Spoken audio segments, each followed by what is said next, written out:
روحانی ورکشاپ دسمبر 2022 اٹینڈ کرنے کے لیے جا رہی ہوں اور آج میں بہت لیٹ ہو گئی ہوں. لیٹ بڑے عجیب طریقے سے ہوئی کہ صبح نماز پڑھنے کے بعد الارم لگا دیا 8 بجے کا اور سو گئی, اور جب الارم نہیں بولا اور وہاں پہ 9 بج رہے تھے. کیوں؟ کیونکہ میں نے الارم لگاتے وقت ڈے فکس نہیں کیا تھا.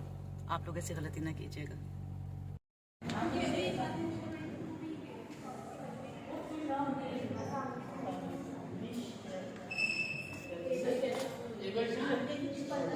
ورکشاپ کا موضوع ہے مقام آدم شرف انسانیت کی اساس. وسلم علیک یا حبیب اللہ. میرا نام انم قیوم ہے اور میں تقریباً 6 سالوں سے روحانی اکیڈمی سے منسلک ہوں. میں آپ کو ریک ویلفیئر فاؤنڈیشن کے بارے میں کچھ انفارمیشن دینے کے لیے حاضر ہوئی ہوں. ریک مخفف ہے روحانی اکیڈمی کمپلیکس آف نالج کا, جس کا بنیادی مقصد ہے توحید کے پلیٹ فارم پر قائم رہتے ہوئے روحانی علوم سیکھ کر کائناتی کردار کا انتخاب کرنا. اس مقصد کی تکمیل کے لیے ریک ویلفیئر فاؤنڈیشن کے اغراض و مقاصد یہ ہے: لوگوں کے اندر توحیدی طرز فکر کو متعارف کروانا, موجودہ ترقی یافتہ دور میں سائنسی علوم کے حوالے سے انبیاء کے علوم اور طرز فکر کی آگاہی دینا, بلا تفریق مذہب و ملت مخلوق کی خدمت کرنا, بین المذاہب ہم آہنگی اور نقطہ مشترک کا قیام جس پر تمام انسان متفق ہو جائیں,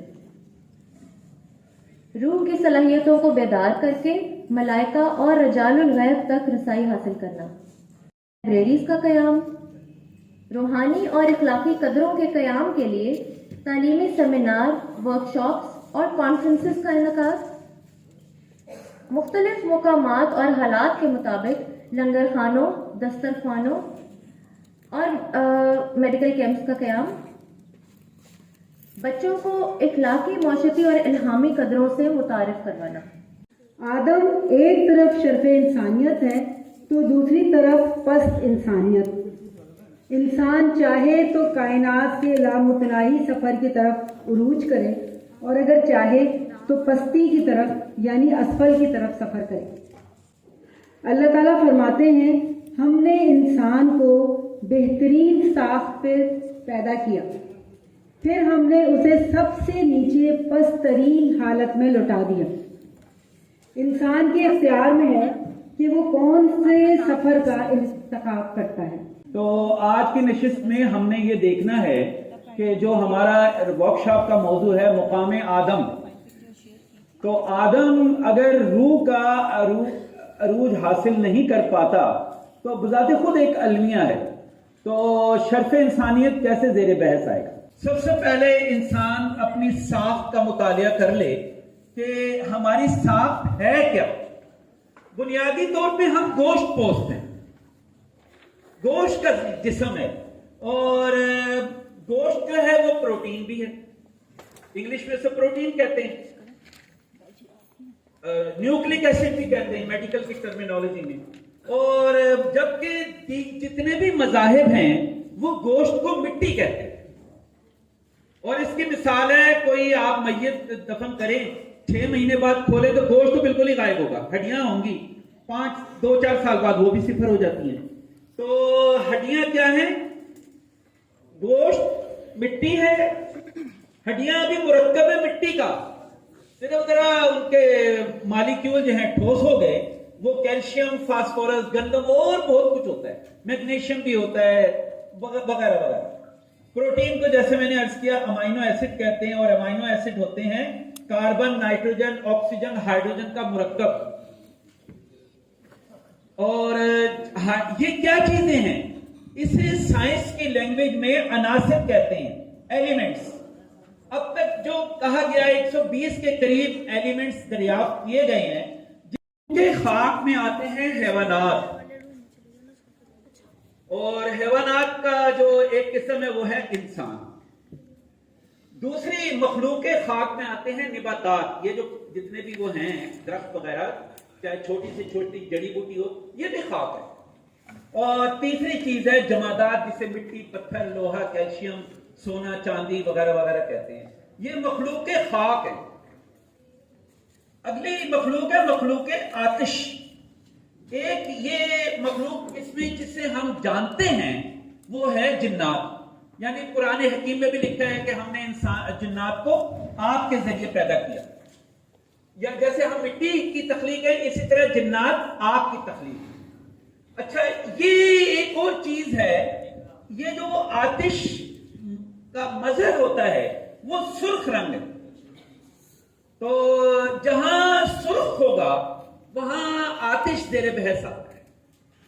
ایک آبی مخلوق ہے. یہ میں نے تو صرف مچھلی لکھا ہے، لیکن اس کی آج تک کلیئر نہیں ہو سکا کہ کتنے لاکھ قسموں کی آبی مخلوقات موجود ہیں. ابھی تک آج کے اس جدید دور میں بھی سائنسدان اس کا احاطہ نہیں کر سکے. اور ایک ہے مخلوق باغ. یہ یقیناً آپ میں سے 99% کے لیے بالکل نئی چیز ہوگی. اسے کہتے ہیں حواتف. جس طرح سے انسان ہیں، جنات ہیں، مچھلی یا سمندری مخلوق ہے، اس طرح سے ہوا کی بھی ایک مخلوق، وہ ہوا میں رہتی ہے. ان کے لیے ہوا زمین بن جاتی ہے، بالکل اس طرح جس طرح مچھلی کے لیے پانی زمین بنا ہوا ہوتا ہے. تو کیونکہ یہ بدقسمتی ہے کہ عوام کو ان چیزوں سے دلچسپی نہیں ہوتی، اور روحانی علوم بدقسمتی سے ایسے لوگوں کے ہاتھوں میں چلے گئے جو سوائے جعلی کام یا پیسہ پرستی کے علاوہ ان کا کوئی اور شیوا نہیں ہے، تو اصل چیزیں ہم محو بھی کر چکے ہیں. بہرحال ایک مخلوق ہوتی ہے حواتف، اور ان سے باقاعدہ دوستی کی جاتی ہے. آپ نے کبھی فرشتے کا نام سنا ہوگا، وہ ایک علیحدہ ہے، اس کا تعلق یہ آبی آتش بعد آپ خاک سے نہیں ہوگا. حواتف کا ہوتا ہے ہوا سے. تو ابھی ہم اس کو اجمالی طور پہ آگے ڈسکس کریں گے. عرض کیا ہے؟ مٹی ہے آدم. مٹی جو ہے ذرات کا مجموعہ ہے. یہ بچوں کی ورکشاپ میں بھی جو بیٹھی ہیں ہمارے کوآرڈینیٹر متوجہ ہوں، کوئی بھی چیز ہے وہ ذرات کا مجموعہ ہوتی ہے. یہ بڑی امپورٹنٹ بات ہے. تو مٹی کا آپ کوئی پتلا بھی بنائے تو وہ بھی ایک ایک مٹی کا ذرہ مل کے پتلا بنتا ہے. کوئی بھی اینٹ ذرے ملتے ہیں تو تب جا کر اینٹ بنتی ہے.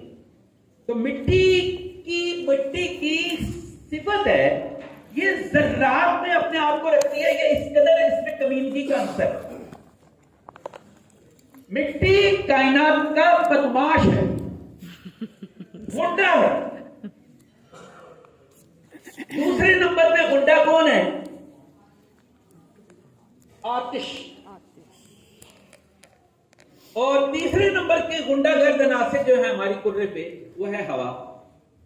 اور چوتھا نمبر جو معصوم ہے وہ ہے، جب وہ تماشا دکھانے پہ آئے تو آپ کیا کیا تماشا دکھاتی ہے، پھر تو چھوڑتا بھی نہیں ہے.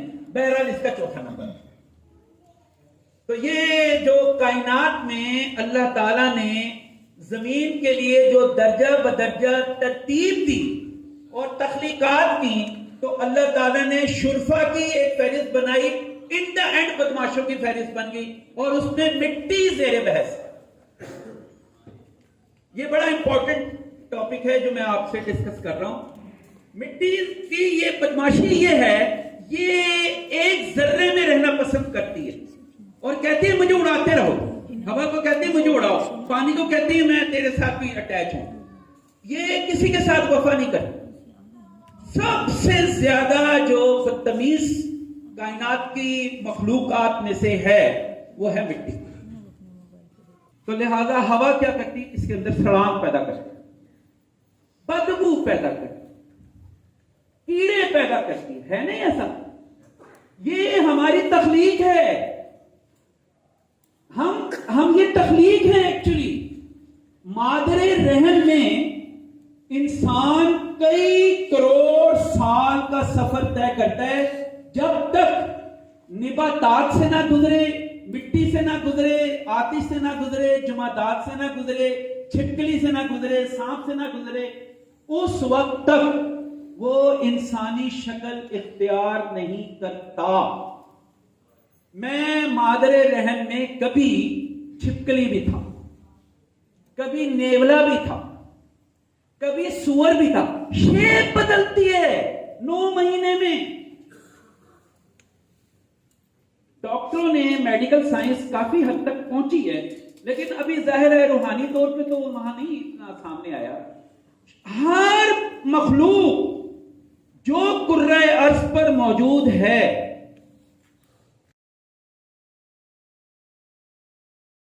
فارم ملا ہے ہمیں، اس پہ ہمیں خود سے فل کرنا ہے. ہر ایک ممبر کو یہ ایک فارم ملا ہے، اس کو ہم فل اپ کریں فارم گے. آپ لوگ فل کر لیجیے. اس کے ابھی ریلیٹڈ اس سے اور ایک ایکٹیویٹی ہوگی. یہ پرسنلی آپ کا فارم ہے اپنا، آپ نے یہ خود سے فل کرنا ہے اور یہ آپ کے ہی پاس رہے گا بس.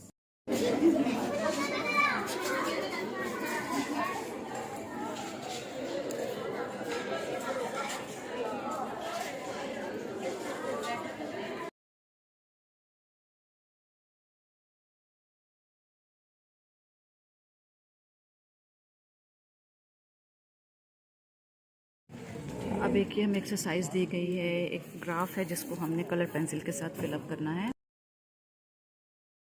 کا آدھا جسم دیکھ رہے ہیں نا، ایک براؤن ہے اور آدھا جسم جو ہے وائٹ ہے. وائٹ میں نور ہے. تو یہ کیوں رکھا ہے؟ ہم نے صرف دکھانے کے لیے کہ آدھا آدمی مٹی کا ہے اور اندر اتنا ہی وہ نور کا ہے یا روح کا ہے. تو یہ تو ہے ایکچولی کھنکھناتی مٹی. یہ تھا، سمجھ آ رہی ہے؟ یہ کھنکھناتی مٹی کا مطلب ہے کہ نور نے مٹی کا احاطہ کر رکھا ہے، وہ مٹی کے ساتھ جذب ہوا ہے. مٹی، اب ظاہر مٹی کا جسم آپ کا چلے گا تو صحیح، اس سے تو جدا نہیں ہو سکتے نا. تو مٹی اور نور کو ساتھ لے کر چلنے والا جسم، اسے کہتے ہیں کھنکھناتی مٹی کا جسم. نا انصافی، قرض و سود، انکار یعنی اللہ تعالیٰ اور اس کے رسول کے احکامات سے انکار، تکبر اور غرور، اولاد سے محبت، یہ سارے بیہیویئر چپک جاتے ہیں تو نور نکل جاتا ہے اور مٹی میں یہ بیہیویئرز آ جاتے ہیں. کینڈل جلا دی گئی ہے اور ہر ایک فرد کو یہ ایک پیپر دیا گیا. اس کے ساتھ ہم ایکٹیویٹی کرنے والے ہیں. ابھی آن لائن ایک سوال آیا کہ یہاں پر شاید اولاد بھی لکھا، اولاد کی محبت. ہاں، اگر اولاد کی محبت اللہ تعالی کی محبت پہ حاوی آ جائے تو یہ سوائے شرک کے کوئی اور کیفیت نہیں ہے. اولاد کی محبت اتنا ہی روٹین ہونا چاہیے جتنا پانی سے آپ کو محبت ہے کہ پانی آپ کی ضرورت ہے، آپ پانی پی لیتے ہیں. اس کے لیے محبت نہیں کرتے. حالانکہ محبت حقیقی تو پانی سے ہونی چاہیے. وہ تو عمر بھر آپ کا ساتھ دے گا، روٹی ساتھ دے گی، اولاد تو ساتھ نہیں دیا کرتی. تو لہذا اولاد کی محبت، یہ میں آن لائن والوں سے بھی، کیونکہ وہاں سے سوال آیا ہے تو ان سے بھی مخاطب ہوں. اولاد کی محبت اگر اللہ تعالی کی محبت سے بڑھ جائے تو سڑی ہوئی مٹی کی طرف انسان واپس چلا جاتا ہے.